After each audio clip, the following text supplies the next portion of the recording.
Never mind this thing.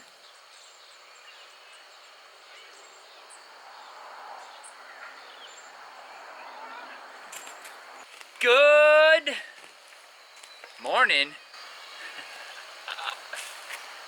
It's been a couple weeks. Glad we're back doing this.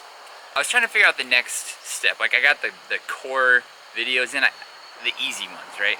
And then I wanted to figure out, okay, what's the next step? What's something that a lot of people could always improve on? This skill can get implemented across the board to a lot of different things if you sort of break it down and use the same fundamentals, same body English, all of that. How to ride stuff. Literally, I think this title might just be How to Ride Stuff with Cody. I'll teach you how to ride things. Something that I obviously enjoy doing, plus have a little bit of a knack for, would be riding things that most people have to get off and run. That's probably the best way to describe it. Something that I generally just like doing. Someone tells me I can't do something, I'm gonna do it. Somebody says you can't ride something, I'm gonna ride it. So today we're gonna break down a couple of key things, and this whole concept of riding really hard things, or riding things that are hard to ride, really comes down to like 2 basic or 3 basic principles, and you just have to practice them and sort of really get it down up here. So this one might seem like it's gonna be easy on paper, but it's actually pretty hard when you do it in the real world. But if you can get the basics down on what you should be doing and ways that you should be implementing them, and find somewhere that's really hard to ride and just practice riding it and figuring out the motions, then it actually will become easier and easier and easier. Because really it comes down to proper balance, proper center of gravity, and momentum. That's it. Now, sometimes you can also have no momentum, use really good balance and center of gravity, and finesse your way through some really tricky things. But you got to make sure that that traction doesn't give way. So you have to have really good core control. Should be hitting the gym. Really good arm control, leg control, eye placement, where you're looking, where you want to go, looking to those end zones, lots of things. So we're going to kind of break that down and use those in ways that you can hopefully improve your riding ability of things. Now that's if you're just watching this video and you have no clue what I do for my main profession, then you think that I'm just going to teach you how to ride a bike. But if you're a regular viewer of the vlog, regular follower of cyclocross, you know what I'm talking about when we're going to work on how to ride things. Okay? Let's hop to it. First and foremost, I think this is the most important part in all aspects of cycling. I think most cyclists get really lazy in their body English and their body positioning on the bike. They sort of just rest on their bones, so to say, and don't realize how, literally how handling a bike can improve your bike handling. If that makes any sense. You sort of just go along for the ride. There's a lot of good puns in this one. You go along for the ride with where the bike takes you, and you sort of just hold on and hope that it keeps you together. Where if you actually sort of initiate some movement and grab some control on the bike, it's going to allow you to be able to get into better positions, overcome little like bumps and hiccups, and not get thrown off your game so easily. Good bike handling can come from really good body English and maneuvering the bike on all aspects, up, down, flat, left, right, everything. But primarily we're going to be focusing on riding up things that are tricky, or at least through things that are tricky or treacherous for what a cross bike would be. When we're riding up or through a scenario, we want to be aware of our body. I think first and foremost, when we're climbing something really steep, we tend to do the classic Pro Tour climber, so to say. We're just sort of standing up and on the pedals up front, okay?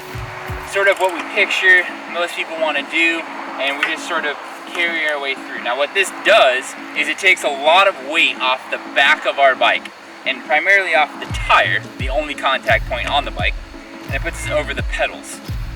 So we've eliminated a lot of traction and added a lot of torque, a lot of leverage. So what we really want to do is move our body back. We want to add traction, eliminate torque, but still be able to turn on the pedals. But we use this maneuverability in the second half of the bike to give us better upward traction. So keep that in mind. First and foremost, weight back, okay? Not a lot of high power. A big misconception of folks pedaling up steep climbs is they gotta really mash on the pedals and they move all their weight, body weight forward to be able to get up something. It doesn't actually require a lot of power to get going up something really steep. It just requires proper allocation of body weight and traction.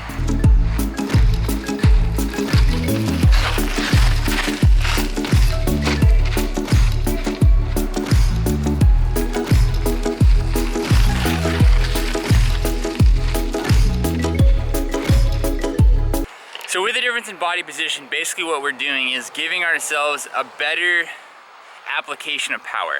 There's no loss of power.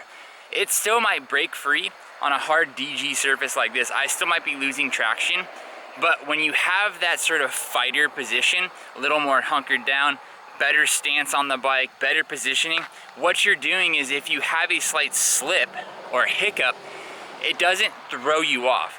It doesn't let you break free the entire pedal stroke and then just lose all of that momentum, lose your strength and get thrown off. We've all seen them where you sort of slip and you almost fall onto the bars. This won't allow you to do that. You're in that body position where you're still strong. So hunker down, get better positioning, put more of that weight onto the back of the bike, better traction, better contact patch, better climbability. Step number one. This is where we come into step two in riding things is momentum. Now, momentum, I chose this spot because momentum can mean good and can mean bad. It's kind of rocky here. Generally not something that would be good or something that you come across in a cross race, but good for training. If you have too much momentum here, you're gonna hit the rocks really, really hard, potentially flat. Not enough momentum, the hill is too steep, you won't be able to get up it anyway with the right gear ratio. You can always gear down and do all that, but we're not getting into that, right? You wouldn't want to do that either. 42 or up.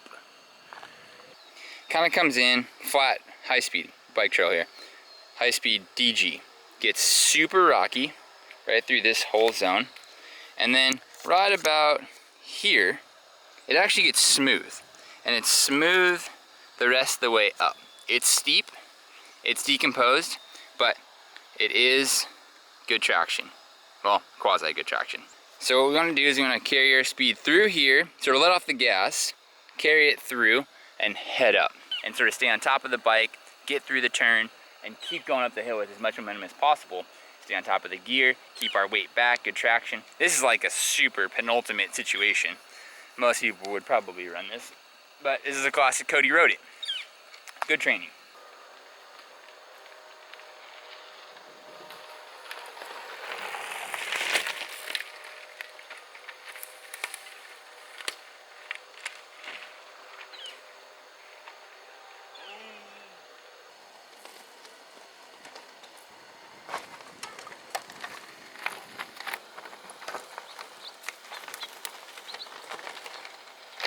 Now let's break down what exactly we did there. So I came into it, I had a pretty high cadence. I think this is a scenario where the cadence had to be high. If the torque is too high, too low of a gear, you're just gonna break the tire free. So high cadence, stayed on top of the gear. My pedaling cadence is good. That sort of alleviates that snap on the tire. Then I'm looking to where I wanna go. As I come through, I know I'm headed in the wrong direction. I'm gonna look up, and I'm gonna pivot left, get across the hill, realize I'm over in that zone, pivot right, get back across the hill. Good body English, good eye vision, and then lastly, just envisioning it, seeing it, getting it done. It takes time, it takes practice. Slower cadence is generally good in steeper riding scenarios because it doesn't allow you to bounce and bump around so much. Being able to sort of have a governor and just that really comfortable position where you can throttle the gas and get in and out without any trouble.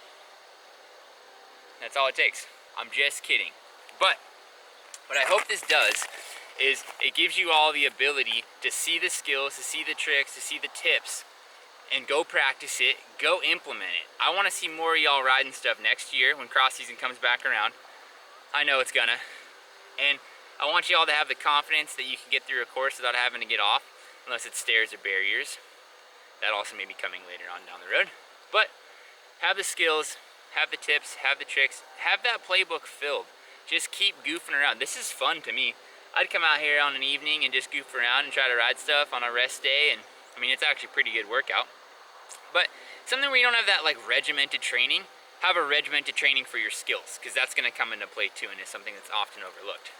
So, I think that's it. Hopefully you can learn a little bit, ride it. This one's hard to just teach, but give you some tips, give you some tricks, and hopefully you can get to practicing. Cody rode it. But we will see you guys in the next video. Thanks for staying tuned as always. Episode 4 Cross Fixins is here. Episode 5 is coming soon. Alright guys, it's a wrap. Over and out. Peace.